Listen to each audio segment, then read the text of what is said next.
اعوذ باللہ من الشیطان الرجیم بسم اللہ الرحمن الرحیم۔ اسلام ان آور لائف یہ ایک اسلامی یوٹیوب چینل ہے جس پہ مفتی سجاد حسین قادری صاحب روزانہ درس قرآن پاک ترجمہ اور تفسیر بیان فرماتے ہیں۔ اس چینل کی ویڈیو کو لائک، چینل کو سبسکرائب اور بیل آئیکن کو پریس کر کے اور ویڈیوز کو دیکھ کے آپ اپنی دنیا اور آخرت کو سنوار سکتے ہیں۔ وما يفعلوا من خیر فلن يكفروه واللہ علیم بالمتقین۔ ان الذين كفروا لن تغنی عنهم اموالهم ولا اولادهم من اللہ شیئا وَأُولَئِكَ أَصْحَابُ النَّارِ هُمْ فِيهَا خَالِدُونَ۔ کل کے سبق کے اندر یہ بات ہوئی تھی کہ جن یہودیوں نے اور عیسائیوں نے کلمہ پڑھا تھا تو اللہ تبارک و تعالیٰ نے ان کی تعریف کرتے ہوئے یہ 2-4 آیتیں بیان کی تھیں کہ یہ لوگ اچھے لوگ ہیں جنہوں نے یہودیت اور عیسائیت کو چھوڑ کر اسلام قبول کیا ہے۔ تو جب اللہ تبارک و تعالیٰ نے خود ان کی تعریف کی تو آگے فرمایا وما یفعلوا من خیر، فرمایا کہ جو لوگ نیک کام کرتے ہیں فلن یکفروہ، تم بھی ان کی جو ہے وہ ناقدری نہ کیا کرو۔ ٹھیک ہے جی، جو اچھے کام کرنے والے لوگ ہیں ان کو جو ہے وہ کسی بھی طریقے سے ان کو احساس کمتری کے اندر مبتلا کرنا، ان کی حوصلہ شکنی کرنا، ٹھیک ہے۔ تو اللہ تبارک و تعالیٰ نے اس سے بھی منع فرمایا ہے، فرمایا کہ جب نیک ان لوگوں نے کلمہ پڑھا ہے، جب میں ان کی تعریف کر رہا ہوں، ان کی قدر کر رہا ہوں، تو اس کا مطلب یہ ہے کہ جو بندہ اچھا کام کرے اس کی قدر کرنی چاہیے، اس کی حوصلہ افزائی کرنی چاہیے کہ میاں چلو تو نے اتنا کام کیا ہے، آگے بھی اللہ تعالیٰ کرم کرے گا۔ واللہ علیم بالمتقین، اور اللہ تعالیٰ جو ہے وہ متقین کو جاننے والا ہے۔ آگے اللہ تبارک و تعالیٰ نے ارشاد فرمایا ان الذین کفروا، وہ لوگ جنہوں نے کفر کیا، لن تغنی عنہم اموالہم ولا اولادہم من اللہ شیئا، فرمایا کہ ان کا مال اور ان کی اولاد انہیں اللہ تبارک و تعالیٰ سے کوئی بھی نفع نہیں دے گا۔ جن لوگوں نے کفر کیا ہے، جن کی موت کفر پر ہوئی ہے، فرمایا کہ ان لوگوں کو نہ تو ان کے مال نے فائدہ دینا ہے، نہ ہی ان کی اولاد نے ان کو فائدہ دینا ہے۔ یہ دونوں چیزیں فائدے کے لیے ہوتی ہیں، یا تو انسان کے پیسہ کام آتا ہے یا اس کی اولاد کام آتی ہے۔ میں جو بندے کفر پر مر جائے، نہ تو اس کو اس کی اولاد فائدہ دے سکتی ہے، نہ اس کا پیسہ اس کو فائدہ دے سکتا ہے۔ تو دیکھیں آج مسلمان یہ سمجھتے ہیں جی کافر بڑے اچھے اچھے کام کر رہے ہیں، انہوں نے جناب بڑی بڑی NGOs بنائی ہیں، بڑے بڑے ٹرسٹ بنائے، بڑے بڑے جناب فلاحی ادارے بنائے، اور پوری دنیا کے اندر ان کے بڑے بڑے مرکز قائم ہیں، وہ بڑے بڑے اچھے کام کر رہے ہیں۔ اب ذرا یہاں سے اندازہ لگا لے کہ کافر جتنا مرضی اچھا کام کر لے، بڑی پوری دنیا کے اندر وہ فلاحی ادارے بھی بنا لے، بڑے بڑے ٹرسٹ بھی بنائے، تو اس کے کسی کام کے نہیں ہے۔ ٹھیک ہے، یہ ہے ایمان کی قیمت۔ ایمان کس کو کہتے ہیں؟ یہ ایمان ہے، ٹھیک ہے، کہ واحد مسلمان ہے کہ اگر مسلمان کی اچھا یہ تو کافر ہے نا جو بڑا ڈھیر سارا مال بھی خرچ کرے تو اس کو فائدہ نہیں ہے، اور مسلمان کا حال کیا ہے؟ میں کہ اگر مسلمان ایک کھجور بھی اٹھا کے اللہ کی راہ میں دے دے، رب اسے پالتا رہتا ہے، قیامت کے دن احد پہاڑ کے برابر بنا کے اسے عطا فرما دے۔ ٹھیک ہے، جس وقت جس دور کے اندر یعنی قیامت کے دن جہاں پہ کافروں کے بڑے بڑے اعمال ان کے ضائع کیے جا رہے ہیں، وہاں پہ مسلمان کے ایک کھجور کو پال کر پہاڑ کے برابر کیا جا رہا ہے۔ دیکھیں ایک بڑی بات یہ ہے کہ ہم کبھی بھی نہیں چاہتے کہ ہم یا ہماری اولاد ڈاکو جیسی بنے یا چور جیسی بنے۔ کبھی ہوتا ہے؟ یعنی ہم کبھی بھی نہیں چاہتے کہ یار اگر کوئی شخص برا ہے نا تو ہم کبھی بھی اس جیسا نہیں بننا چاہتے۔ لیکن آپ کسی سے بھی پوچھ رہے نا بھی ہاں بھائی کافر کے بارے میں کیا کہتے ہو، وہ کہتے جی جہنمی ہے۔ جب ہے ہی جہنمی تو پھر اس کے پیچھے چل کیوں رہے ہو؟ ایک طرف مسلمان کا حال یہ ہے کہ وہ ایک ڈاکو کے پیچھے، چور کے پیچھے نہیں چلنا چاہتا، اور دوسری طرف حال یہ ہے کہ جن کو پکا ٹھکا جہنمی کہا گیا انہی کے پیچھے چل رہا ہے۔ تو چور اور ڈاکو کے پیچھے چلتا تو کم سے کم تھوڑا گناہ تھا، اور کچھ نہیں تو صرف اتنا ہی گناہ تھا نا کہ چوری کیا تو تمہیں بھی چوری پر لگا دیتا، ٹھگی کیا تو تمہیں بھی ٹھگی پر لگا دیتا، اتنا ہی گناہ تھا نا۔ لیکن آج کا مسلمان تو چل ہی سارا کا سارا ان کے پیچھے رہا ہے جن کو خود کہتا ہے کہ یہ جہنمی ہے۔ جب بھی آپ کسی کے سامنے اس مسلمان کی جنت اور جہنم کی بات کریں نا تو اس نے آپ کو یہ کی بات کہنی ہے، کہنا جی مسلمان تو جنت میں جائیں گے، اچھا کافر مگر وہ جہنم میں جائیں گے، کافر پکے ٹھکے جہنمی ہے۔ اچھا جب پکے ٹھکے جہنمی ہے تو پھر اس کے پیچھے کیوں چل رہا ہے؟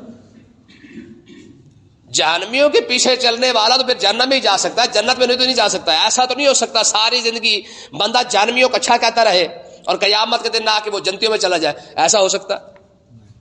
رب فرما رہا ہے، فرمایا یار ان کا پیسہ اور ان کی اولاد اور جو کچھ یہ جو کر رہے ہیں میں ان کو قیامت کے دن ان کا فائدہ نہیں ہوگا، جب نہ دنیا کے اندر ان کو فائدہ ہو رہا ہے، نہ قبر کے اندر ان کو فائدہ ہو رہا ہے، نہ قیامت کے دن ان کو فائدہ ہو رہا ہے۔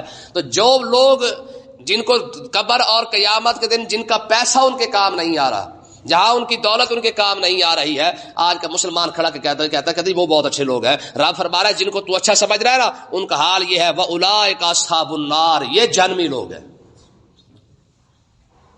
رب انہیں جہنمی کہے اور مسلمان کھڑا ہو کے انہیں اچھا کہے۔ ہم فیہا خالدون، فرمایا جہنمی بھی ایسے ویسے نہیں، یہ پکے ٹھکے جہنمی ہے، ہمیشہ ہمیشہ اس کے اندر رہیں گے۔ ٹھیک ہے، تو یار سمجھنے والی بات ہے۔ میں نے کل پرسوں درس کے اندر یہ بات کی تھی، رب نے شیطان کو دشمن کا، ساروں نے مان لیا ہے، اور رب نے جگہ جگہ پہ یہودی اور عیسائیوں کو دشمن کا، یہ کوئی بھی ماننے کے لیے تیار نہیں ہے۔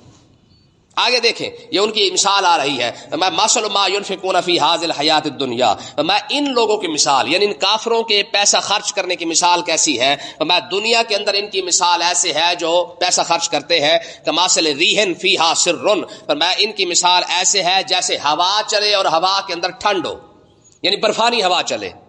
ٹھیک ہے، اصابت حرث قوم ظلموا انفسهم، میں کہ وہ ایسی قوم کی کھیتی پر چلے اور پوری کی پوری کھیتی برباد کر دے، فہلکت ہو، اس کو خراب کر دے، میں کہ جس طرح بنی پکی پکائی فصل پر ہوا، برفانی ہوا چلے، ساری کی ساری فصل برباد ہو جاتی ہے، میں ایسے ہی اگر کافر ساری زندگی بھی خرچ کرتا رہے، قیامت کا دن آئے گا اس کو جس طرح فصل پکی پائی پر برباد ہو جاتی ہے، اس طرح کا سارا پیسہ جو خرچ اس نے کیا وہ بھی سارا کا سارا برباد کر دیا جائے گا۔ جہاں مسلمان کی ایک کھجور اتنی زیادہ جا رہی ہے، وہاں پہ اس کا سارا کیا دھرا سارا ختم کیا جا رہا ہے۔ فرمایا وما ظلمهم اللہ، آگے رب نے فرمایا ہم نے ان پر ظلم نہیں کیا ہے، اللہ نے ان پر ظلم نہیں کیا، ولکن كانوا انفسهم یظلمون، انہوں نے خود اپنی جان پر ظلم کیا ہے۔ کیوں کیا ہے؟ جب ہم نے ان کو نبی بھیجے ہیں، ان کے پاس کتابیں بھیجی، پھر بھی یہ ایمان نہ لائے، پھر ہم نے آخری نبی بھیجا، پھر کتابیں بھیجی، پھر اس کے بعد بھی یہ ایمان نہیں لائے، تو ظلم کس نے کیا؟ بات سمجھ آئی کہ نہیں آئی ہے؟ اب مسلمانوں کو قرآن اوپر سے پڑھنا چاہیے کہ سمجھ کے پڑھنا چاہیے؟ سمجھ کے پڑھنا چاہیے۔ دیکھیں نا جی، بات سمجھ آئی کہ نہیں آئی ہے؟ ہم نے تو صرف الحم سے لے کر والناس تک ساری زندگی رٹا ہی مارا ہے اس کو، لیکن اندر سوچنے کی کوشش نہیں کی کہ یار اس کے اندر رب نے بیان کیا فرمایا ہے۔ تو اللہ تبارک و تعالیٰ نے یہ مسلمانوں کو حوصلہ افزائی دی، فرمایا کہ تم اپنے آپ کو ان جیسا نہ بناؤ، انہوں نے ساری زندگی بھی خرچ کیا پھر بھی ان کا برباد ہے، اور تم نے تھوڑا سا بھی خرچ کیا، رب نے پھر بھی تمہارا بچا کے رکھا ہے۔ پھر دیکھیں جتنا بڑا ایمان ہوتا جائے گا اس کے خرچ کرنے کا اجر بھی بڑھتا جائے گا۔ ہم جس قدر ایمان کے اندر مضبوط ہوتے جائیں گے ہماری خرچ کا جو اجر ہے وہ بھی بڑھتا جائے گا۔ مثال کے طور پر آقا علیہ الصلوۃ والسلام نے ارشاد فرمایا کہ میرے صحابی اور غیر صحابی کے خرچ کرنے میں فرق کیا ہے؟ فرمایا کہ اگر میرے غیر صحابی یعنی جو صحابی نہیں ہے، اگر وہ احد پہاڑ اٹھا کر سونے کا خرچ کر دے اور میرا صحابی ایک جو کی مٹھ بھر کے جو ہے وہ خرچ کر دے، اللہ کے نزدیک اس کے جو ہے وہ اہمیت زیادہ ہے۔ کیوں اہمیت زیادہ ہے؟ کیونکہ وہ ایمان کے لحاظ سے زیادہ مضبوط ہے۔ اس نے آقا علیہ السلام کی زیارت جو کی ہے، جب ایمان جتنا مضبوط ہوتا جائے گا اس کے خرچ کرنے کا اجر بھی بڑھتا جائے گا۔ تو اس لیے اب آگے دیکھیں اللہ تبارک و تعالیٰ نے ایک اور بات بیان فرمائی ہے، فرمایا یا ایھا الذین آمنوا، ان کی بات بیان کرنے کے بعد اب پھر مسلمانوں کو جو ہے وہ جھنجھوڑا جا رہا ہے، فرمایا لا تتخذوا بطانۃ من دونکم، فرمایا غیروں کو اپنا رازدار نہ بنا لینا۔ یہودیوں اور عیسائیوں کو اپنا رازدار، یاری کی بات نہیں ہو رہی ہے، ہماری قوم تو غلامی کی حد تک پہنچ چکی ہے نا، تو رب فرما رہا ہے ان کو رازدار ہی نہ بنانا۔ کیوں؟ رب جس کو رازداری سے منع کر رہا ہے، ہماری قوم ان کو اپنا آقا اور مولا سمجھی کھڑی ہے۔ ٹھیک ہے، لا یعلونکم خبالا، میں وہ تمہاری برائی کے اندر کمی نہیں آنے دیں گے۔ یار اس سے بڑھ کر کوئی بات ہو سکتی ہے؟ یہ رب فرما رہا ہے اور قرآن پاک کے اندر بیان کر رہا ہے، فرمایا ان کو اپنا یار نہ بناؤ، امریکہ اور برطانیہ اسرائیل تمہارا یار نہیں بن سکتا۔ پورا پاکستان بچ کے کھڑا ہوا ہے جناب، نہیں تم ہی ہمارے یار ہو، امریکہ کے بغیر تمہارا گزارا کوئی نہیں ہے، فلانے کے بغیر ہمارا گزارا نہیں ہے، یہودی اور عیسائیوں کے بغیر تمہارا گزارا نہیں ہے۔ اور رب فرما رہا ہو ان کو اپنا رازدار نہ بناؤ۔ کیوں؟ لا یعلونکم خبالا، فرمایا یہ تمہاری برائی کے اندر کمی نہیں آنے دیں گے۔ ٹھیک ہے جی، رب رازداری سے منع کر رہا ہے، یہاں ان کو عہدے دیے جا رہے ہیں، یہاں یہودیوں کے یاروں کو جو ہے وہ جناب پورا عہدہ کیا بلکہ پاکستان کا سب سے بڑا عہدہ اس کو دے دیا جاتا ہے، اور ہماری قوم سمجھتی ہے عاشق رسول ہے. آگے دیکھیں فرمایا ودوا ما عنتم، فرمایا کہ ان کی جو آرزو ہے نا، ان کی آرزو وہ کیا ہے؟ ما عنتم، کہ ان کی خواہش یہ ہے کہ تمہیں تکلیف پہنچتی رہے. بتاؤ یار، کو پیچھے کچھ رہ جاتا ہے؟ فرمایا تم ان کو اپنا یار نہ بناؤ، ان کو رازدار نہ بناؤ، یہ تمہاری برائی چاہتے ہیں اور ان کی خواہش یہ ہے کہ تم ہمیشہ تکلیف کے اندر رہو. ان کی خواہش یہ ہے کہ پاکستان کبھی اوپر نہ آنے پائے، ان کی خواہش یہ ہے کہ مسلمان کبھی اوپر نہ آنے پائے. بتاؤ نا، پوری دنیا کے اندر کتنے مسلمان ملک ہیں جن کے اوپر انہوں نے برباد کر کے رکھ دیا ہے؟ برباد انہوں نے کر دیا، دہشت گرد بھی ہمیں بنا دیا، پیچھے بچ گیا ہے. اب بھی سمجھ نہیں آئی ہے. کاش جتنا ہم ان کے ترلے کرتے پھرتے ہمارے حکمران اتنا اپنا اسلامی ممالک کے ساتھ بنا کے رکھتے تو شاید بات ہی کچھ اور ہوتی. آپس میں بولنے کے لیے تیار نہیں ہے. اس کی مثال ایسے لے لے، ایک گھر کے اندر دو بھائی رہتے ہیں، دونوں کی باہر بنی بنائی ضرور ہے، اپنے گھر کے اندر دونوں نہیں بولتے. کیوں جی؟ یہ ہو رہا ہے کہ نہیں ہو رہا؟ ایک ہی گھر کے اندر 4-5 بہن بھائی رہتے ہیں، آپس میں کسی کی بنی بنائی نہیں ہے. ہاں، لیکن 5 بہنوں بھائیوں کی باہر والوں کے ساتھ، پورے محلے کے ساتھ بالکل بنی بنائی ہے، ٹنو ٹن ہے جناب، بالکل شریف بندے ہیں جناب، سب کے ساتھ بنا کے رکھی ہے. ایڈے شریف ہے تو اپنے بھائیوں کے ساتھ کیوں نہیں بنا کے رکھی؟ یہی حال اس کو ملک کے ساتھ لے لے کہ پاکستان امریکہ کے ترلے کرتا پھرتا ہے، کسی اپنے اسلامی ملک کے ساتھ نہیں بنا کے رکھتا. پوری امت مسلمہ کافروں کے ساتھ بنا کے رکھتی، آپس میں نہیں بنا کے رکھتی. ٹھیک ہے نا جی؟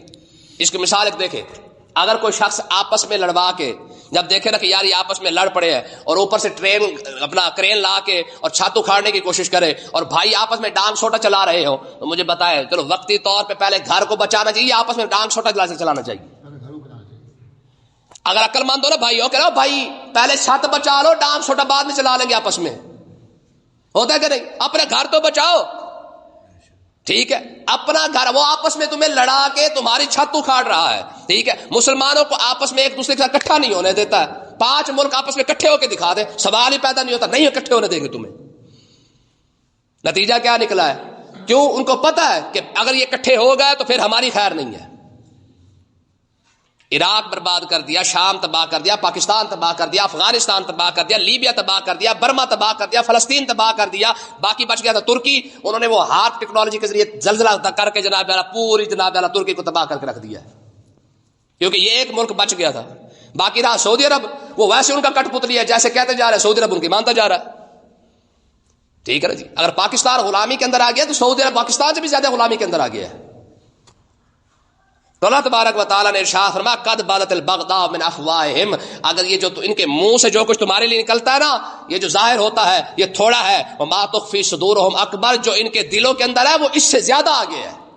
یعنی جو کچھ یہ تمہارے ساتھ کر رہے ہیں نا، یہ تو بہت تھوڑی سی بات ہے. وما تخفی صدورہم اکبر، جو ان کو دلوں کے اندر ہے وہ اس سے بھی تھوڑا. چیک کر لے، آدھی امت مسلمہ کو برباد کر دیا ہے. عراق کے اوپر ایٹمی ہتھیار کا الزام لگا کے صدام حسین کو شہید کیا. ٹھیک ہے، عراق پورا برباد کرنے کے بعد انہوں نے کہا جی سوری، ہمیں تو پتہ ہی نہیں تھا کہ وہاں پہ ایٹمی ہتھیار ہے کہ نہیں ہے. چودھری سے کسی نے پوچھا کوئی نہیں ہے کہ چودھری امریکہ سے کہ تو نے سارا برباد کر کے عراق کو، اب تو نے صرف سوری کہہ دیا ہے. بات سمجھے کہ نہیں؟ چودھری ہے نا پوری دنیا کا. تو کہنے کا مقصد کیا ہے کہ آپ یہیں سے اندازہ لگا لیں کہ کفر کی حالت یہ فرمایا قد بدت البغضاء من افواہہم، جو کچھ ان کا دیکھتے رہتے ہو نا تم، یہ تو بہت ہی کم ہے. وما تخفی صدورہم اکبر، جو ان کے دلوں کے اندر ہے وہ تو تمہیں دیکھ کے راضی نہیں ہے. روس اور یوکرین کی جنگ ہوئی نا آپس میں، ابھی تک ہو رہی ہے.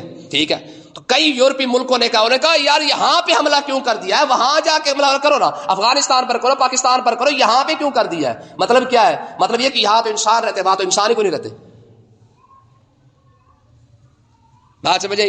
آگے الفاظ دیکھیں، آخری الفاظ اسی آیت کے، قد بینا لکم الآیات، ہم کھول کھول کر اپنی آیتیں بیان کر رہے ہیں.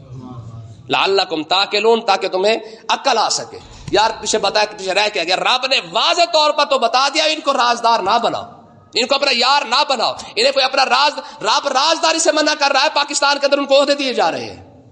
20,000 ٹیچر گورنمنٹ کے اندر قادیانیوں کو بھرتی کیا گیا ہے. یہ عاشق رسول نے کیا پچھلے 4 سالوں کے اندر. سمجھے کہ نہیں؟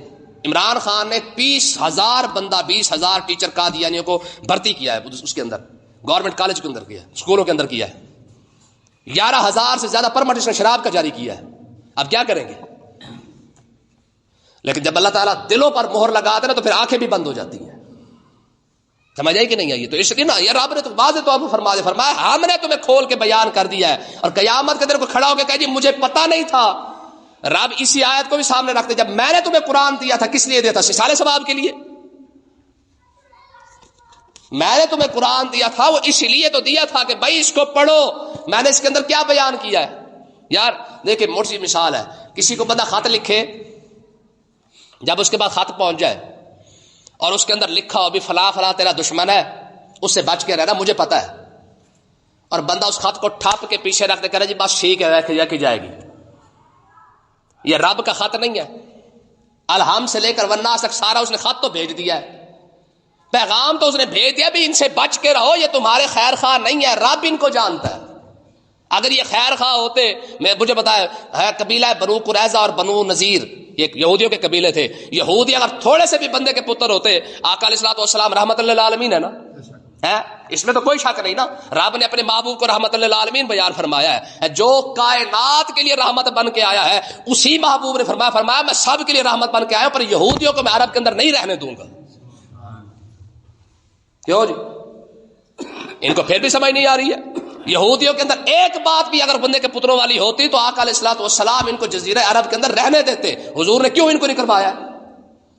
کیونکہ آقا علیہ الصلوۃ والسلام جانتے تھے کہ جب تک جس سرزمین پر یہودی رہے گا وہ سرزمین کبھی سکھی یہ سوال ہی پیدا نہیں ہوتا. یہ اپنے دماغ سے نکال دے, جہاں یہودی ہوگا وہاں شر ہوگا, جہاں شر ہوگا وہاں یہودی ہوگا.